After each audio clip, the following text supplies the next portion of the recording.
5 லட்சம் பேரை தலைவர்களாக்கணும், தலைமை பண்பு அவங்களுக்கு வரணும்னா நிர்வாகிகளாக போட்டு அதில் 1.5 லட்சம் பேரை நேரடியாக சந்திக்கிறதுக்கு முதல்வரை கூட்டு வந்து இங்கே விழா எடுத்துட்டு இருக்காங்க. இது சந்திப்பு தான், மாநாடு இல்லை. You are welcome. இன்னைக்கு திமுக தமிழ்நாட்டில் எல்லா இடங்கள்லையும் பெருங்கோட்டையாக எழுந்து, ஆனால் இந்த கட்சியை எந்த பகுதி தாங்கியதுன்னா அது வடமண்டலம் தான். திரு அமித்ஷா அவர்களுக்கும் எவ்வளவு மிரட்டினாலும் திமுக எதுக்கும் பயப்பட மாட்டான். 2026 அப்புறம் அமித்ஷாவும் இந்த தமிழ்நாட்டுக்கு வர முடியாது, மோடியும் வர முடியாது சார்.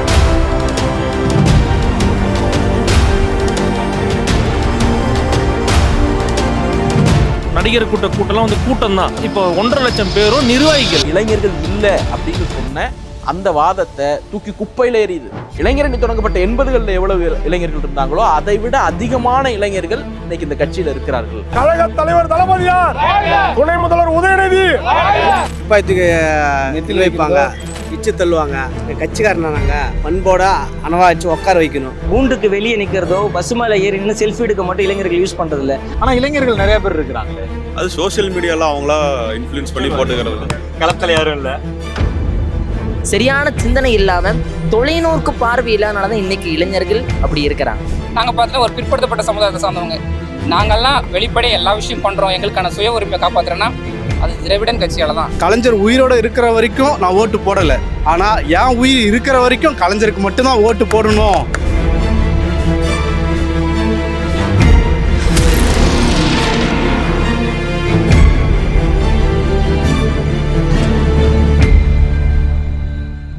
ஒரே மாதிரி சஃபாரி எல்லாம் போட்டு கெத்தா வந்து நின்றுருக்கீங்களே. திருவண்ணாமலை மாவட்ட திமுக தொண்டரணின்றது எதுக்கு? அது என்ன அது வேலை? வர கழக தோழர்களை சிறப்பா அந்த இடத்துல உட்கார வைக்கணும். யாரும் எழுந்திரிச்சு எந்த அசம்பாதமும் வராது. மெயினா நாங்க இருந்தா இப்ப இதெல்லாம் வந்து காசு கொடுத்தா ஒரு ஏஜென்சியே பண்ணுவாங்கல்ல, அந்த மாதிரி எல்லாம் உணர்வோட யாரும் செய்ய மாட்டாங்க. காசு கூலிக்கு மாரடிக்கிற வேலை எல்லாம் இதுல இல்லை. எப்பயுமே சரி, கழக தோழர்களோட தோழராக நாங்களும் இருந்து அவங்களுக்கு என்ன தேவையோ அந்த தேவையை பூர்த்தி பண்ணி அவங்களோட மக்களாக நாங்களும் ஒருங்கிணைந்து இருக்கணும். நாங்கள் பவுன்சராக இருந்தால் அவங்கள தூக்கி போட்டு காசுக்கு தூக்கி போட்டு நீ போப்பா தூர போப்பா அப்படின்னு தூக்கி போட்டு போயிட்டே இருந்துருக்கலாம். துப்பாக்கிக்கு நெத்தியில் வைப்பாங்க, இச்சு தள்ளுவாங்க, ஒரு மரியாதை செஞ்சுடுவாங்க.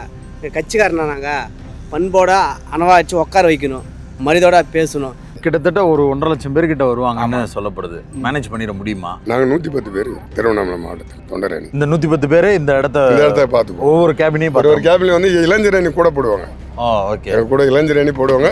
போலீஸும் பீஸ் 2 பேர் 3 பேர் போடுவாங்க. ஆனால் அரசு அதில் போலீஸுக்கு பேச மாட்டாங்க, தெரியாது, கம்முன்னு நின்று இருப்பாங்க. நாங்கள் பேசுவோம், அதில் உட்காருங்க சார், உட்காருங்க, உங்களுக்கு என்ன வேணும், எது தேவைப்படுது சொல்லுங்க அப்படின்னு நாங்கள் பண்ணி தருவோம் சார். ஒவ்வொரு மாவட்டம் இப்போ தருமபுரி மேற்கு, அப்படியே அந்த பக்கம் பார்த்தீங்கன்னா தருமபுரி கிழக்கு, அப்படியே இந்த பக்கம் பார்த்தீங்கன்னா சென்னை, அப்படியே வட சென்னை, அப்படியே திருவள்ளூர், அந்த மாதிரி ஒவ்வொரு மாவட்டம் ஒவ்வொரு யூனியனாக பிரிஞ்சிருக்கு. அவங்கவுங்க ஷீட்டில் போய் உட்காந்துக்குவாங்க. இதுல வந்து காசு கொடுத்தாங்க அப்படி இப்படிங்கிறதுக்கெல்லாம் வேலையே இல்லை. ஏன்னா நேற்று ஒவ்வொருத்தருக்கும் அந்த 1,30,000 பேருக்கும் அவங்க போட்டோ, பேரு, அவங்களுடைய பொறுப்பு 3த்தையும் சேர்த்து ஐடி கார்டு வழங்கப்பட்டிருக்கு. இவ்வளவு பேரை போட்டுட்டேன்னு சொல்லலாம் யாராவது, ஆனா இவ்வளவு பேரை போட்டிருக்கோம், நீ வேணா வந்து செக் பண்ணி பாருன்னு ஒட்டுமொத்த ஊடகங்களும் அங்கதான் இருந்தாங்க. நான் உங்க ஐடி எடுத்து மாட்டிக்கிட்டேன்னா ஈஸியா கண்டுபிடிச்சிருவீங்க. இப்படி ஐடி கார்டு சகிதம் ஒரு கூட்டத்தை நடத்துகிறதுக்கான தெம்பும் திராணியும் இந்த நாட்டில் திராவிட முன்னேற்ற கழகத்தை தவிர, திமுக இளைஞரணியை தவிர வேற யாருக்கும் கிடையாது. ஒரு 75 ஆண்டு காலம் பல இன்னல்களையும் பல கஷ்டங்களையும் சந்திச்சு வந்திருக்கு. அணில்களாலும் ஆமைகளாலும் இங்க வந்து ஒன்னுத்தையுமே மாற்ற முடியாது. ஏன்னா இங்க மாற்றங்களை ஏற்கனவே இந்த திராவிட இயக்கங்கள் உருவாக்கி இருக்குன்றத சொல்றதுக்காக தான் இந்த மிகப்பெரிய கூட்டமா நடத்திருக்கோம். இந்த மரம் ஏறுறவன், கரண்ட் கம்பி பிடிக்கிறவன், ஓட்டு இல்லாதவன், அப்பா அம்மா கிட்ட திருடி நம்ம சினிமா பாக்குறோம், அவன் சார் அங்க இருக்கிறான். 100 பேர்ல 20 பேர் ஓட்டு போட மாட்டான். இதுல நாங்க வந்து 500 பேர்ல 10,000 பேர் ஓட்டு போடுவோம். ஒவ்வொரு ஆள் பின்னாலும் 25 பேர் 30 பேர் சொன்னா தலைமுறை இது வந்து இயக்கம். இது 75 காலம் இது இயக்கம். தமிழ்நாட்டு மக்களுக்கு பல உதவிகள் செஞ்சுட்டு இருக்கேன். ஒன்னும் இல்லை சார், இவன் இந்த சினிமா பாக்குறவெல்லாம் போறான் இல்ல, ஒருத்த கூட எவனா பேர் கூட சொல்ல மாட்டேன் சார், அவங்க கூட போறான் இல்ல, அவங்க அம்மா ஓட்டு வாங்க மாட்டாங்க, அப்பா அம்மா ஓட்டாங்க. எல்லாமே கூடுவாங்க. அது கூட்டத்தில் பாதி வந்து எதுவுமே ஓட்டு கிடையாது. ஓட்டு இல்லாத போன கூட்டம் வந்துட்டா ஒரு 50 பேர் இருந்தா ஒரு 500 பேர் வந்துட்டா அது வந்து சாத்தியமாகுமா? திராவிட முன்னேற்ற கழகத்துல இளைஞரணிக்குன்னு ஒரு பெரும் கூட்டம் இருக்குண்ணே. இளைஞர் கூட்டம் மட்டும் ஒரு 1,30,000 பேர்னு சொல்லியிருக்காங்க. ஆனா ஒரு 1,80,000 நபர்கள் கூடக்கூடிய கூட்டத்துக்கான இடங்களை ஏற்பாடு பண்ணியிருக்காங்கண்ணே. ஏதோ படத்துல பார்த்தோம், படத்துல அவர் அப்படி நடிச்சாரு இப்படி நடிச்சாரா, அதே மாதிரி அவர் வந்தா நம்மளுடைய வாழ்க்கையில அவர் செய்வாருன்னு நினைச்சு போய் அவங்க பின்னாடி போயிட்டு இருக்கிறது வந்து உண்மையிலேயே முட்டாள்தனம். சரியான சிந்தனை இல்லாம தொலைநோக்கு பார்வை இல்லாதனாலதான் இன்னைக்கு இளைஞர்கள் அப்படி இருக்கிறாங்க. உதாரணமா ஒரு குரங்கு எடுத்துக்கங்களேன். இந்த குரங்கு கிட்ட அது பார்க்காத ஒரு விஷயம் கொடுத்தோம்னா அது அப்படியே பிச்சு கிழிச்சு போட்டுரும். எதையோ காணாததை கண்ட மாதிரி அதனுடைய ரியாக்ஷன்ஸ் இருக்கும். ஆனா இது திமுக காரனுக்கு புதுசு அல்ல. அந்த மாதிரியான கூட்டமாக இந்த கூட்டம் நிச்சயம் இருக்காது. டெல்லிக்கு போனோம், தாஜ்மஹால் பார்க்கறதுக்கு ஒரு கூட்டம் வரும். அந்த மாதிரி எல்லாரும் வந்து ஒரு ரசிகர்னா பார்க்கறதுக்கு போகிறோம். அது வெறும் அட்டை தான். அது மற்றபடி அது கொள்கையெல்லாம் அவங்களுக்கு எதுவுமே இல்லை. யாரெல்லாம் விருப்பப்படுறாங்க இந்த அணிக்குள்ள பணியாற்ற அப்படிங்கிறத அப்ளிகேஷன் கேட்பாங்க. அந்த அப்ளிகேஷனை ஸ்க்ரூட்டினி பண்ணி அவர்களுடைய பேக்ரவுண்ட் வெரிஃபை பண்ணி நேர்காணல் நடக்கும். அந்த நேர்காணலுக்கு பிறகு மாவட்ட செயலாளர்கள் கூட, நிர்வாகிகள் கூட, இளைஞரணியினுடைய தோழர்கள் கூட கலந்து பேசி அதனுடைய அதிகாரப்பூர்வ பொறுப்பாளர்கள் பட்டியலை முரசொலியில் அறிவிக்கப்படும். முரசொலியில் வந்த அறிவிப்பு தான் அதிகாரப்பூர்வமானது. ஃபில்டர் பண்ணி கடைசி 30 நாள் முரசொலி எடுத்து பார்த்தீங்கன்னா லாஸ்ட் 10 பேஜஸ் வந்து இளைஞரணி நிர்வாகிகள் அறிவிப்பு மட்டும்தான் இருக்கு. அப்படி முரசொலியில் அறிவிக்கப்பட்ட பிறகு அவர்களுக்கு ஒரு அறிமுக கூட்டத்தை நடத்தணும். அந்த அறிமுக கூட்டம் தான் நேற்று நடந்தது.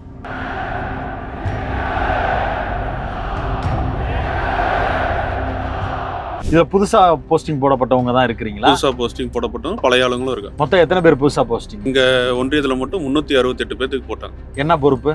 பாக அமைப்பாளர், துணை அமைப்பாளர். இதுக்கு முன்னாடி இது இல்ல, இப்போ புதுசா. இதுக்கு முன்னாடி ஒன்றிய லெவல்ல இருந்தோம். சின்னவர் வந்ததுக்கு அப்புறம் பாக லெவல்ல வரைக்கும், அடிமட்ட லெவல்ல வரைக்கும் எல்லாத்துக்குமே போட்டிருக்காரு. தேவைப்படுதா பாகம் வரைக்கும் இளைஞர்கள்? இப்ப கண்டிப்பா தேவைப்படுது. கட்சிக்குன்னு ஒருத்தங்க இருப்பாங்கல்ல, அப்புறம் ஏன் இளைஞரணியில இருந்து அப்படி ஒருத்தரை போடுறாங்க? இல்ல, இப்ப கட்சிக்குன்னு ஒருத்தர் இருக்காங்க. இப்ப வர யங்ஸ்டர்ஸ்க்கு நாங்க தான் கைட் பண்ணோம். முன்னாடி இருந்தவங்க எப்படி நிர்வாகம் பண்ணாங்க, எப்படி நம்மளோட கட்சியை வழி நடத்தினாங்க அப்படிங்கிறது இதேமாரி கூட்டங்கள் மூலமாக எங்கள் இளைஞர்களுக்கு சொற்பொழிவு ஆற்றி எங்களெல்லாம் வழி நடத்துறது தான் இந்த கூட்டத்தை போட்டிருக்காங்க. அது மூலம் பின்பற்ற தான் நாங்கள்லாம் வந்திருக்கோம். இப்போ எங்களோட ஒன்றியத்தில் எடுத்துக்கிட்டோம்னா தாவேக்கான்னு சொல்ற கட்சி நிர்வாகிகள் யாருன்றது அங்க இருக்க ஆளுங்களுக்கே தெரியாது. இப்போ ஏதோ அவர் மூஞ்சுக்கோசரம் ஒரு 3 பேர் ஊர்ல இருந்து போறாங்க. ஆனா உனக்கான நிர்வாகி யாருப்பா, உனக்கு சீனியர் யாரு, உனக்கு ஒன்றிய செயலர் யாரு, அவங்களுக்கே தெரியறது இல்லை. அடிப்படை கட்டமைப்பு நம்ம திமுக போல வேற எந்த கட்சிக்கும் இந்தியால கிடையாது. ஆனா இளைஞர்கள் நிறைய பேர் இருக்கிறாங்களே. அது சோசியல் மீடியால அவங்களா இன்ஃப்ளூயன்ஸ் பண்ணி போட்டுக்கிறது தான் இருக்காங்க. களத்துல யாரும் இல்லை. இந்த 91 தொகுதி இளைஞரணி நிர்வாகிகள், அதாவது வந்து நடிகர் கூட்டம்லாம் வந்து கூட்டம் தான். இது வந்து இப்போ 1.5 லட்சம் பேரும் நிர்வாகிகள். அரசியல் வந்து கிரவுண்ட் ஒர்க்கு. நாங்கள் ஃபுல்லாக வந்து கிரவுண்ட் ஒர்க்கில் இருக்கோம். அவங்க வந்து சோஷியல் மீடியா தான். அவர்கள் அங்கிருந்து புறப்பட்டு விழா அரங்கத்துக்கு வரும் பொழுது எந்த இடத்துல புறப்படுறாங்க, எங்கே உணவு இருந்துறாங்க, எப்படி வந்து சேர்றாங்க அப்படிங்கிறதுக்கான அந்த ரூட் மேப் கிளியராக மாவட்ட அமைப்பாளர்களுக்கு முன்கூட்டியே அன்பகத்திலிருந்து போயிடுச்சு. யாரையும் ஒருத்தவங்களை கூட விட்டுற போயிட்டு மீட்டிங் அட்டன் பண்ணிட்டு திரும்ப ஜாக்கிரதையா பக்கத்தில் இருக்க எல்லாத்தையும் கூட்டுக்கிட்டு வீட்டுக்கு வந்துடணும். முத்தமிழறிஞர் பதிப்பகத்தினுடைய ஸ்டால் நேற்று இங்கே போடப்பட்டது. அடிச்சுக்கிட்டே இரு, படிக்கிறது ரொம்ப முக்கியம் அப்படிங்கிறத வந்து இன்றைய இருக்கக்கூடிய இளம் தலைவர் ரொம்ப தெளிவாக இருக்கிறாங்க. படிப்பு தானுங்க முக்கியம். இதானுங்க நம்ம பெரியாரும் அண்ணாவும் நமக்கு எடுத்துகிட்டு போன அரசியல். நடிப்பு பாட்டுலாம் வேற, அது சும்மா அது ஒரு நாள் கொண்டாட்டம். இதுக்கு நான் வந்து ஒரு ஈவென்ட் கான்செப்ட் போனாலே எனக்கு கிடச்சிருமே. இதுக்கு எதுக்கு எனக்கு ஒரு எங்கேருந்தோ ஒரு நடிகர் வந்து எனக்கு இறங்கி அவர் சொல்கிறது தான் வந்து வேத வாக்கு. இதை வந்து கண்மூடித்தனமாக நாங்கள் யாரையுமே நம்ப மாட்டோம். எங்களுடைய தலைவர்கள் சொன்னாலும் கேள்வி கேட்க தான் எங்கள் தலைவர்கள் எங்களுக்கு சொல்லி கொடுத்துருக்காங்க. நம்புங்க, நம்பிக்கை உங்களுக்கு ஒரு பக்கம், ஆனால் அதுலேயும் உங்களுடைய கேள்வி இருக்கணும்னு சொல்லி கொடுத்தவங்க எங்கள் தலைவர்கள். அப்போ நாங்கள் வந்து எங்கள் தலைவர்களே எங்களை கேள்வி கேட்க சொல்கிறாங்க. நீங்கள் யார் வெறும் நடிகர்கள், உங்களை நாங்கள் கேள்வி கேட்டால் நீங்கள் முதல்ல ஆன்சர் பண்ணணும். பேசாமல் இருக்கிறதே நல்லதுன்னா நீங்கள் இந்த ஃபீல்டுக்கு வராமல் இருக்கிறதே நல்லது. நம்ம மூமெண்ட்டோட லெகசி என்ன? சும்மா வந்து கருப்பு சேப்பு வேட்டி கட்டிக்கிட்டோம், தலைவர் படத்தை பாக்கெட்டில் வச்சுக்கிட்டோம் அப்படிங்கிறது இல்லை. கருப்பு சேப்பு வேட்டி கட்டினதுக்காக கட்டி வைத்து அடிக்கப்பட்டவர்கள்லாம் இந்த கட்சியில் இருந்திருக்கிறான்.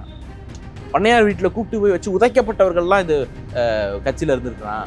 இன்னைக்கு வந்து நம்ம ஊரெல்லாம் படிப்பகம் திறக்கிறோம், நூலகம் திறக்கிறோம். ஆனால் முரசொலி படித்ததுக்காக சாணிப்பால் ஊற்றப்பட்டவர்கள், முரசொலி படித்ததற்காக பட்டை உரிக்கப்பட்டவர்கள் இந்த கட்சியில் உழைத்து விட்டு போயிருக்கிறார்கள் அப்படிங்கிறத சொல்கிறதுக்கு ஒரு இடம் இருக்கும்ல. அதை டெமான்ஸ்ட்ரேட் பண்ணுற மாதிரி ஒரு புகைப்பட கண்காட்சி.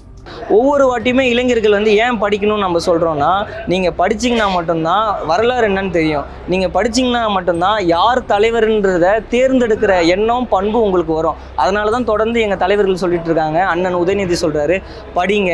அறிவு திருவிழா எதுக்கு நடத்துகிறோன்னா, படித்து முன்னேறுங்க, அரசியல் தெளிவோடு இருங்க. முதல்ல உங்களுடைய தலைவர் யாருன்னு உங்களுக்கு தெரியணும்னா, நீங்கள் களத்தில் என்ன அரசியல் நடந்துட்டுருக்குன்னு தெரியணும். சனாதனம்னா என்னன்னு தெரியணும், சனாதன எதிர்ப்புனா என்னன்னு தெரியணும். அது தெரியாமல் ஏதோ ஒன்றுன்னு போய் நிற்கிறத, கிரீஸ் தடவனை கம்பியை பிடிச்சிட்டு நிற்கிறதுக்கு பதிலாக இங்கே வந்து புத்தகம் வாங்கி சேரில் உட்காந்து நல்ல அறிவார்ந்த உரையை கவனிக்கலாம். டைமிங்காக பாட்டு பாடிட்டு ஒரு 2 நிமிஷம் பேசிட்டு போனால் பத்தாரா? இத்தனை பேச்சாளர்கள் போட்டு இத்தனை பேருக்கும் பாடம் எடுக்கிற மாதிரி பேசணும். 30 செகண்ட் வீடியோவுக்கும் ஸ்டேட்டஸுக்கும் 30 செகண்ட் ஸ்டோரிக்கு மட்டும்தானே அதெல்லாம் போகும். இங்கே வாழ்க்கை முழுக்க பயணிக்கணும்னா இதுதான் தேவை. அந்த மாதிரி ரைமிங்காக எழுதுறவங்களாம் 30 செகண்ட் ஸ்டேட்டஸுக்கும் ஸ்டோரியோடு போயிடுவாங்க. 1,30,000 பேருக்கும் அவங்க இருக்கையில் வந்து சிற்றுண்டி பை வச்சிருக்கோம். அந்த ஸ்நாக்ஸ் பேக்கில் 2 விஷயம் புதுசாக இருந்தது. புதுசாக நல்ல வழக்கமாக திமுகவினுடைய பொதுக்கூட்டங்களில் கருத்தரங்கங்களில் இது முன்னாடியே பண்ணுவோம். ஆனால் மாநாட்டில் பண்ணது அநேகமாக இது முதல் முறையாக இருக்கலாம்னு நினைக்கிறேன். என்னுடைய சிற்றதி கட்டின வரைக்கும் ஒன்று அதில் ஒரு புத்தகம் இருந்துச்சு. வந்தவனை நீ படி அப்படிங்கிறதுக்கு புத்தகமும் கையில் ஒரு நோட்டையும் கொடுத்து அனுப்பக்கூடிய ஒரு அறிவு இயக்கம் திராவிட முன்னேற்ற கழகம். இதெல்லாம் அவர்களால் வேற எந்த கட்சியாலும் ஜென்மத்துக்கு நினைச்சு பார்க்க முடியாது. இன்னும் 100 வருஷம் ஆனாலும் நினைச்சு பார்க்க முடியாது. அந்த மாதிரி சிந்தனையே வராது. நிர்வாகிகள் எல்லாரையும் அழைச்சிட்டு வராங்க. எல்லாருக்கும் சாப்பாடு கொடுத்து குடிக்க தண்ணி முதற்கொண்டு போட்டுக்கிற உடை முதற்கொண்டு எங்களுக்கு வந்து திமுக கழகம் கொடுத்துருக்காங்க. அதனால் எங்களுக்கு எந்த குறையும் இல்லை. நாங்கள் சிறப்பாக செயல்பட்டதுக்கு அவங்க முன்னோட்டமாக எல்லாமே செஞ்சுருக்காங்க. ஒருத்தரை பார்க்கணுன்னா கிளம்பி வரப்போகிறாங்க. உதயநிதி ஸ்டாலின் அவர்களுக்கு ஓட்டு போடக்கூடிய இளைஞர்கள் இருக்கிறாங்கன்னா அவங்க எல்லாரும் கிளம்பி வந்துட்டு போட்டோம். இந்த அப்ரோச்சோட இருந்த கட்சிகள் நிறைய உண்டு தமிழ்நாட்டில். அவங்க தான் வந்து திமுகவை வீழ்த்துவோம் அப்படின்னு சொன்னாங்க. அது சுதந்திரா கட்சியாக இருக்கலாம், அதுக்கு பிறகு வந்த பல சோசியலிஸ்டுகளாக இருக்கலாம், அதே போல் வந்து அன்றைய சத்தியமூர்த்தி காலத்து காங்கிரஸாக இருக்கலாம், எம்ஜிஆராக இருக்கட்டும், அதே போல் வந்து டி ராஜேந்தர் அவர்களாக இருக்கட்டும், பல பேர் வந்து இந்த மாதிரியான முயற்சிகள்லாம் ஈடுபட்டாங்க. ஏன்னா கூட்டம் வருது அது போதும் அப்படின்னுட்டு. ஆனால் கூட்டம் பத்தாது, அதை கட்டமைப்பாக மாற்ற வேண்டும் என்கிற புரிதல் திராவிட முன்னேற்ற கழகத்திடம் இருந்ததுனால தான் எதிரி மாறிட்டே இருக்கான். திமுக அப்படியே இருக்கு. மற்ற கட்சியெல்லாம் வந்து பக்க வேறு இல்லாதது, ஆணி வேறு இல்லாதது, சும்மா அந்தரங்கத்தில் நிற்கிறது, எப்போ வேணாலும் விழுந்து வீணாக போயிடும். இது வந்து பக்க வேறு ஆணி வேறு எல்லாம் பலமாக வைரம் பாஞ்ச ஒரு கட்சி. இது காய்ச்ச மரம் கல்லடிப்பட்டுன்னு சொல்லுவாங்க. அந்த அடிப்படையில் எவன் தமிழ்நாட்டில் புதுசாக கட்சி உருவாக்குனாலும் திமுக தான் எதிர்ப்பான். ஏன்னா இது ஒரு ஆலமரம், திமுகவை அழிக்க முடியாது. சும்மா 2 வார்த்தை பேசுவான், ஒரு எலெக்ஷன் செஞ்சுப்பான், 2 எலெக்ஷன் ஆத்திரியாக ஓடுவான். இது என்றைக்கு ஆலமரம், இளைஞர் பட்டாளம் நிறைஞ்ச கட்சி. இது தலைமுறையா இளைஞர் பட்டாளம் நிறைஞ்ச கட்சி. இது இன்னைக்கு வருவான், 10 ரசிகன் அவன் பின்னால் ஓடுவான், ஒரு எலெக்ஷன் காணா ஓடுவான். பொறுப்பு மட்டும் தான் கொடுக்கலாம். இன்னும் உறுப்பினர்கள்லாம் போட்டால் அது தாங்காது. கொள்கையோட கட்டுக்கோப்போட வருகின்ற கூட்டம் தான் திமுகவில் இருக்கிற இளைஞர்கள்லாம். மரம் ஏறுறது, டிரான்ஸ் மரம் ஏறுற கூட்டம்லாம் இங்கே கிடையாது. அது வந்து வேற கட்சி கொள்கை தான். இந்த இயக்கத்தை வந்து 2000-3000 வருஷம் ஆனாலும் அழிக்க முடியாது சார்.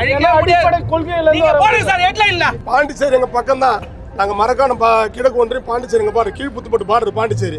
ஆனால் பாண்டிச்சேரியில் ரேஷன் கடைகள் ஜாமான் போடுறாங்க. இவன் ஒண்ணுமே தெரியாத ரேஷன் கடைகள் சொல்லிட்டு வந்தா சார். அவன் எப்படி தலைவனாவா? இந்த படை போதுமா, இன்னும் கொஞ்சம் வேணுமா? எந்த கொம்பனாலே அழிக்க முடியாது, ஆட்டோ முடியாது, அசைக்க முடியாது.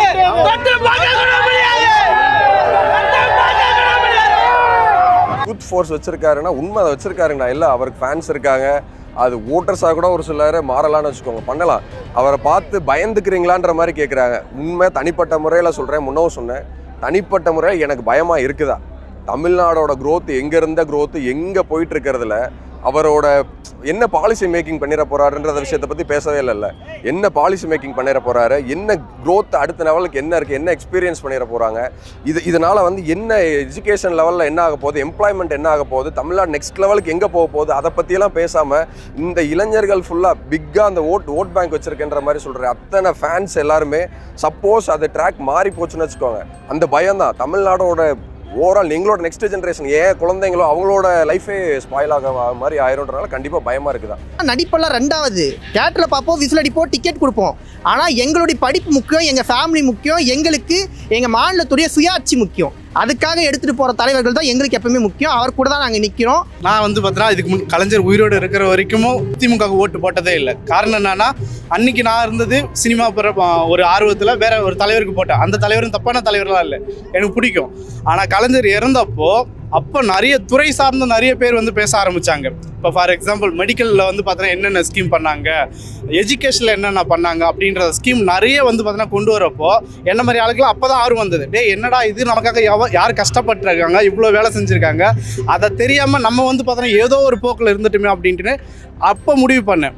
கலைஞர் உயிரோடு இருக்கிற வரைக்கும் நான் ஓட்டு போடலை, ஆனால் என் உயிர் இருக்கிற வரைக்கும் கலைஞருக்கு மட்டும்தான் ஓட்டு போடணும் அப்படின்ற ஒரு முடிவில் இப்போ நான் அதில் ரொம்ப ஆர்வமாக இருக்கேன். எந்த மீட்டிங்காக இருந்தாலும் கட்டாயம் வந்து பார்ட்டிசிபேட் பண்ணுவேன். நம்ம ரோடு போட்டிருக்கோம், அங்கன்வாடி, எங்கள் ஊரில் அங்கன்வாடி கட்டியிருக்காங்க, ஸ்கூலுக்கு காம்பவுண்டு, கழிப்பிடம் எவ்வளோ ஒரு முக்கியமானது, அது இல்லாமலே இருந்துச்சு.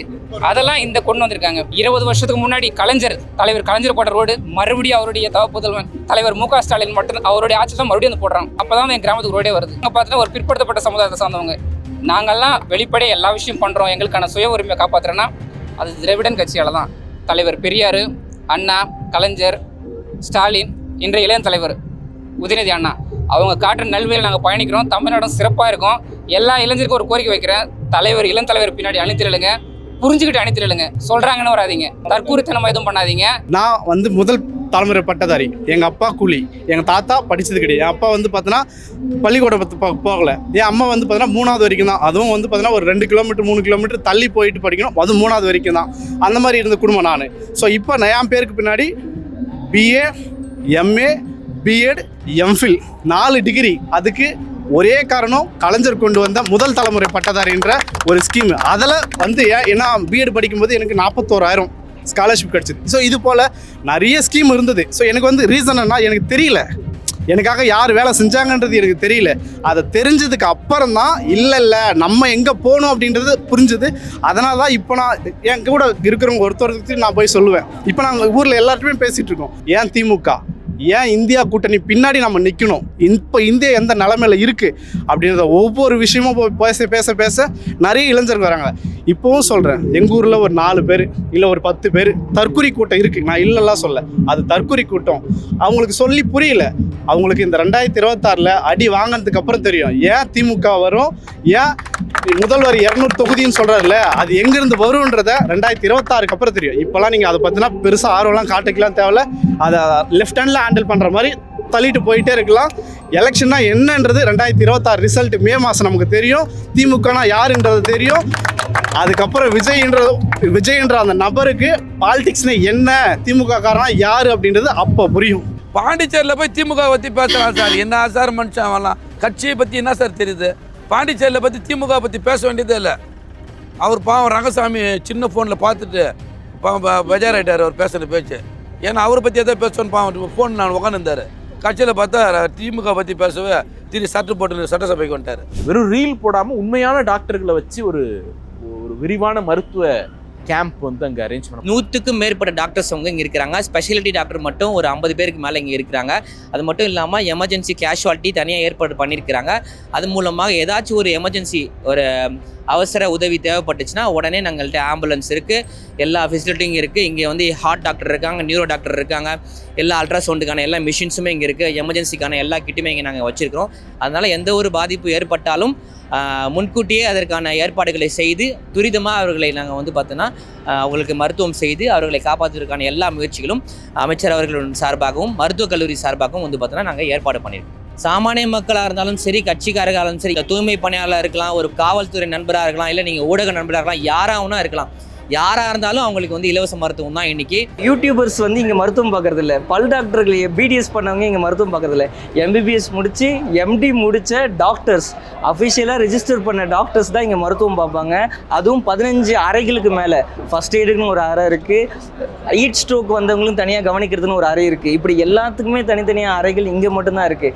எல்லாருக்கும் சேர் இருக்குது, யாரும் நிற்க தேவையில்லை, யாரும் கிரீஸ் தடவின கம்பி மேலே ஏற தேவையில்லை. எல்லாருக்கும் சேர் இருக்குது, ரெஃப்ரெஷ்மெண்ட்ஸ் இருக்குது, ரெஸ்ட் ரூம்ஸ் இருக்குது. ரெஸ்ட் ரூம்ஸ் தண்ணி இங்கே யாரும் குடிக்க வேணாம், எல்லாருக்கும் வாட்டர் பாட்டிலில் தண்ணி கொடுக்குறோம். ரெஸ்ட் ரூம்ஸ்க்கு வந்து அந்த டேங்க்கில் தண்ணி குடிக்க தேவையில்லை. எல்லாருமே இந்த மாதிரியான ஃபெசிலிட்டிஸோடு நடத்துகிற மண்டல சந்திப்பு நான் இது. தலைவர் மேடைக்கு வருவதற்கு முன்பு ஒரு 2-3 ஷாட் வந்து ஒரு படம் காட்டப்படுது. ஏவா வேலண்ணை வந்து ஒரு சாலையில் தனியாக நடந்துட்டு வர மாதிரியான ஒரு படம். அதாவது இந்த ஒட்டுமொத்த நிகழ்வை ஒரு பிரம்மாண்டத்துக்கு உயர்த்தினது அவருடைய ஏற்பாடு. தலைவர் வரத்துக்கு முன்னாடி அவர் ரிசீவ் பண்ணுறதுக்காக அவர் போகும்போது படம். இந்த படத்தை பார்த்த உடனே ஒட்டுமொத்த அரங்கமும் அந்த மாநாடே வந்து அப்படியே எழுச்சியோடு கொந்தளித்ததை பார்த்தோம். அது என்னன்னா அந்த உழைப்புக்கான ரெஸ்பெக்ட். வாழ்க வாழ்க வாழ்கவே, வாழ்க வாழ்க வாழ்கவே, கழக தலைவர் வாழ்கவே, தமிழ்நாட்டை ஒரு பேராபத்து சூழ்ந்து கொண்டிருக்கிறது.